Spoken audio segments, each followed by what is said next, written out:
श्री राधे महाराज जी। महाराज जी, सामान्यतः अध्यात्म को एक सीधी रेखा जैसा मार्ग माना जाता है, मानो निरंतर साधना ही सब कुछ हो, परंतु जीवन में कभी कभी अनुभव होता है कि अध्यात्म स्वयं प्रकट होकर सामने आता है। क्या ये मुख्यतः प्रयास का मार्ग है या एक अंतर्जागरण की प्रक्रिया? नहीं, प्रयास भरपूर जिद्दी स्वभाव से और भगवान की कृपा।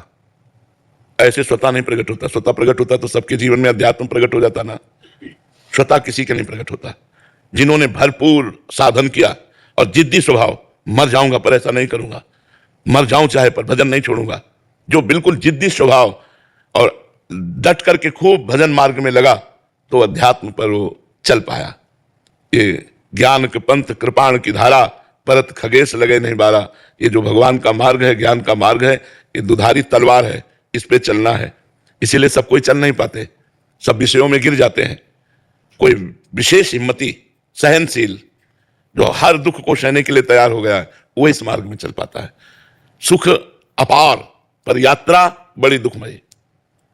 अपार सुख है परिणाम में, पर यात्रा बड़ी दुखमयी है।